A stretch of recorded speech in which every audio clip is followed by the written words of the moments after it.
Hello नमस्कार, welcome back to Gargi news India. मैं आस्था शर्मा। तो आइए आज की कुछ बड़ी खबरों पे नजर डालते हैं।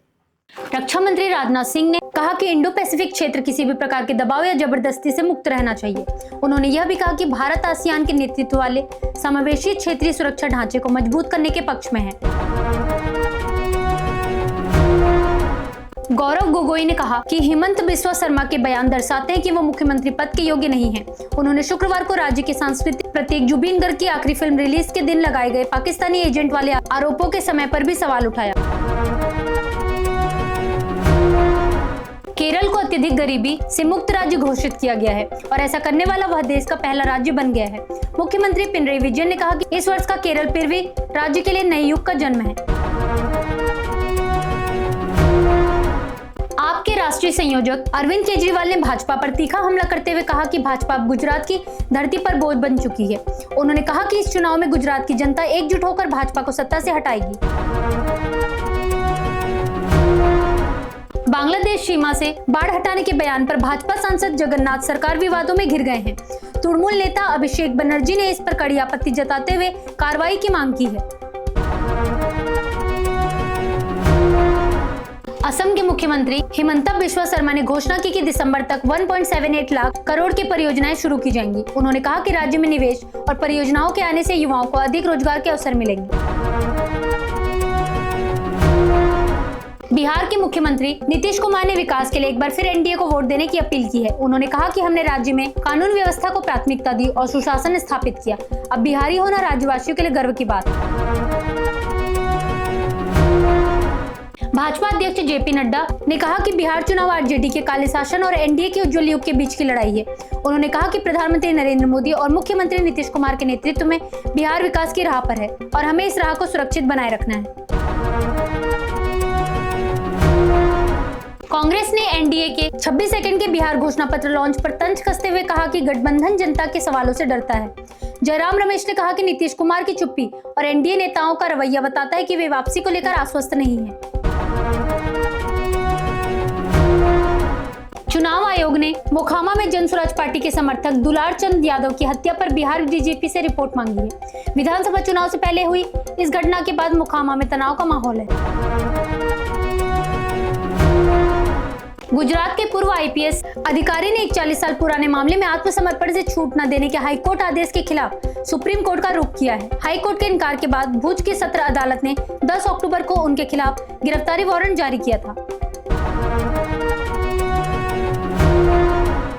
पलक्कड़ विधायक राहुल ममकुटाथिल की आशा कार्यकर्ताओं के धरने में मौजूदगी ने सियासी हलचल तेज कर दी है। AHWA नेता एस मिनी ने कहा कि प्रदर्शनकारियों ने अपने समर्थन में कई नेताओं को आमंत्रित किया था, जिनमें राहुल ममकुटाथिल भी शामिल थे।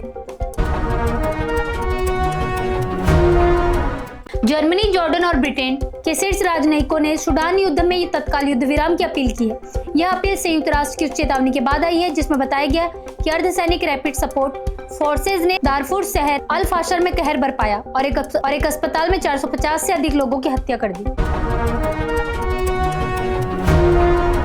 पुडुचेरी के मुख्यमंत्री एन रंगासामी ने घोषणा की कि केंद्र शासित प्रदेश में 5000 और लोगों को वृद्धावस्था पेंशन दी जाएगी। उन्होंने कहा कि यह निर्णय सरकार की सामाजिक सुरक्षा योजनाओं के दायरे को और विस्तारित करेगा। मंत्री एचसी महादेप्पा ने बताया कि मुख्यमंत्री 3 नवंबर को मैसूरू में देवराज उर्स की प्रतिमा का अनावरण करेंगे। वहीं भाजपा ने मांग की है कि प्रतिमा का अनावरण राज्योत्सव दिवस पर किया जाए और इसको लेकर प्रदर्शन किया। तमिलनाडु के मुख्यमंत्री एमके स्टालिन ने चेन्नई के गिंडी स्थित मद्रास रेस क्लब परिसर में प्रस्तावित इको पार्क के कार्यों का शुभारंभ किया। उन्होंने बागवानी नर्सरी का उद्घाटन किया, वृक्षारोपण अभियान शुरू किया और तालाबों के विकास हेतु बांध मजबूतीकरण कार्यों की शुरुआत की। कर्नाटक के मुख्यमंत्री सिद्धारमैया ने कहा कि राज्य सरकार कन्नड़ भाषा को आर्टिफिशियल इंटेलिजेंस युग की चुनौतियों के लिए तैयार कर रही है। उन्होंने मातृभाषा में शिक्षा पर जोर देते हुए कहा कि अंग्रेजी और हिंदी बच्चों की रचनात्मकता को कमजोर कर रही है। उप मुख्यमंत्री पवन कल्याण ने मंदिरों में कतार व्यवस्थापन को सख्ती से लागू करने के निर्देश दिए हैं। उन्होंने अधिकारियों से कहा कि घायलों को सर्वोत्तम चिकित्सा सुविधा दी जाए और राहत व बचाव कार्य तुरंत शुरू किया जाए। आंध्र प्रदेश के मुख्यमंत्री चंद्रबाबू नायडू ने कहा कि टीम भावना और तकनीक के उपयोग से चक्रवात मोन्था के प्रभाव को कम करने में मदद मिली। उन्होंने बताया कि मोन्था से निपटने के अनुभवों को एक मैनुअल के रूप में संकलित किया जाएगा। डोनाल्ड ट्रंप ने कहा कि सरकार के शटडाउन के बावजूद अमेरिका की खाद्य सहायता फंडिंग जारी रखी जाएगी। 1 अक्टूबर से शुरू हुए शटडाउन के कारण कई सरकारी कर्मचारी वेतन से वंचित हैं और करोड़ों अमेरिकी बुनियादी सेवाओं की कमी से जूझ रहे हैं। दक्षिण कोरिया के युगंजू में एक एपेक शिखर सम्मेलन में नेताओं की घोषणा को अपनाया गया है। सिन्हुआ ने इसकी जानकारी दी। हालांकि इस वर्ष का एशिया प्रशांत आर्थिक सहयोग सम्मेलन ट्रंप शी की मुलाकात की वजह से काफी हद तक प्रभावित रहा। व्हाइट हाउस ने प्रेस सचिव के कार्यालय तक पत्रकारों की पहुंच पर प्रतिबंध लगा दिया है। राष्ट्रीय सुरक्षा परिषद के नए आदेश के अनुसार अब पत्रकार बिना पूर्व अनुमति के अपर प्रेस कक्ष में नहीं जा सकेंगे। सरकार का चालू वित्त वर्ष की पहली छमाही में राजकोषीय घाटा पूरे वर्ष के लक्ष्य का 36.5% रहा है। सीजीए के आंकड़ों के अनुसार पिछले वित्त वर्ष की इसी अवधि में यह बजट अनुमान का 29% था। डॉक्टर देवी शेट्टी की नारायणा हेल्थ ने ब्रिटेन की प्रैक्टिस प्लस ग्रुप हॉस्पिटल्स को 2200 करोड़ में अधिग्रहित किया है। यह UK hospital chain bridge point के स्वामित्व में थी, जो $86 अरब की परिसंपत्तियों का प्रबंधन करने वाला एक प्राइवेट मार्केट ग्रोथ निवेशक है। ऑपरेशन सिंदूर को सिद्धांतों और तकनीक की संयुक्त शक्ति से अंजाम दिया गया। सेना प्रमुख जनरल द्विवेदी ने कहा। उन्होंने कहा कि भारत ने केवल पड़ोसी देश में आतंकवादी ढांचे को नष्ट किया है।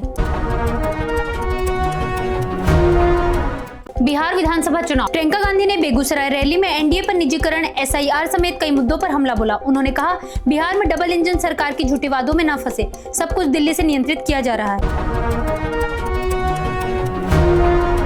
छत्तीसगढ़ में पीएम मोदी ने कहा, भारत हर वैश्विक संकट में हमेशा पहला प्रतिक्रिया देने वाला देश रहा है। उन्होंने कहा कि राज्य का विकास ही राष्ट्र के विकास का मार्ग है और सरकार विकसित भारत मिशन के तहत देश को विकसित बनाने में जुटी है। रोहन बोपन्ना ने 2 दशक लंबे करियर के बाद पेशेवर टेनिस से संन्यास की घोषणा की। उनका आखिरी मैच पेरिस मास्टर्स में कजाकिस्तान के अलेक्जेंडर बुल्ले के साथ हुआ, जहां वे पहले राउंड में हार गए। अश्विन ने कहा, अगर बुमराह खेल रहे हैं तो टीम सूची में अर्शदीप का नाम दूसरा होना चाहिए। अगर बुमराह नहीं खेलते तो अर्शदीप पहले गेंदबाज होने चाहिए। मुझे समझ नहीं आता कि अर्शदीप सिंह लगातार इस टीम के प्लेइंग 11 से कैसे बाहर रह जाते हैं। अक्टूबर में जीएसटी संग्रह 4.6% बढ़कर 1.96 लाख करोड़ पर पहुंचा। 22 सितंबर से 375 वस्तुओं, रसोई के सामान से लेकर इलेक्ट्रॉनिक्स और ऑटोमोबाइल तक पर जीएसटी दरों में कटौती लागू हुई, जो नवरात्रि का पहला दिन था। मुंबई की कॉमेडियन उरुज अशफाक नवंबर में सोहो थिएटर फेस्टिवल में अपना शो पेश करेंगी। वह इस महीने अपना show how to be a baddie Soho theatre में लेकर जा रही हैं। विजय की टीवी के रैली में करोड़ भगदड़ पर अजित कुमार ने कहा, हम सब इसके लिए जिम्मेदार हैं। 39 लोगों की जान लेने वाली इस दुखद घटना पर उन्होंने कहा कि सितारों, प्रशंसकों और मीडिया सभी के लिए यह एक चेतावनी है कि भीड़ के प्रति दीवानगी पर रोक लगानी चाहिए। सबरीमाला मंदिर कलाकृतियों के मामले में केरल हाई कोर्ट द्वारा नियुक्त एसआईटी ने तीसरी गिरफ्तारी की है। अधिकारियों ने आरोपी की पहचान डी सुदेश कुमार के रूप में की, जो 2019 में मंदिर में त्रावणकोर देवस्थम बोर्ड के कार्यकारी अधिकारी रह चुके हैं। पश्चिम बंगाल की मुख्यमंत्री ममता बनर्जी 4 नवंबर को कोलकाता में एसआईआर के खिलाफ सड़क पर उतरेंगी। टीएमसी ने मुख्य निर्वाचन अधिकारी के कार्यालय में शिकायत दर्ज की है कि विपक्ष के नेता सुरवेंदु अधिकारी ने बूथ लेवल अधिकारियों को धमकाया है।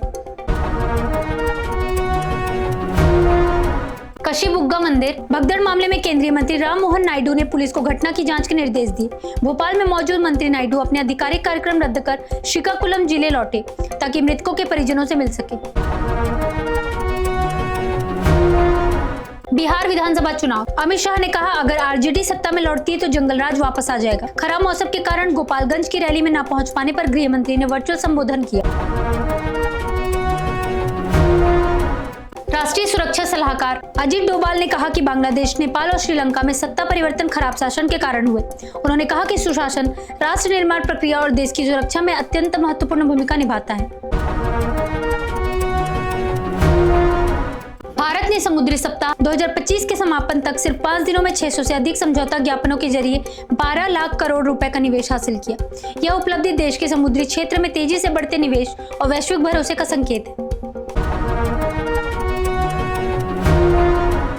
आंध्र प्रदेश के श्रीकाकुलम स्थित वेंकटेश्वर स्वामी मंदिर में एकादशी के दिन भगदड़ में 9 लोगों की मौत हो गई। मंदिर से आई भयावह तस्वीरों में सैकड़ों महिलाएं पूजा की टोकरी लेकर सीढ़ियों पर भीड़ में धक्का मुक्की करती दिखी। श्रेयस अय्यर को अस्पताल से छुट्टी मिल गई है और उनकी स्थिति अब स्थिर है। बीसीसीआई ने कहा वे उड़ान भरने के लिए फिट होने पर भारत लौटेंगे, लेकिन कम से कम अगले 2 महीनों तक क्रिकेट से बाहर रहेंगे। तो ये थी आज की कुछ बड़ी खबरें। बने रहिए गार्गी न्यूज इंडिया के साथ। मैं आस्था शर्मा, धन्यवाद।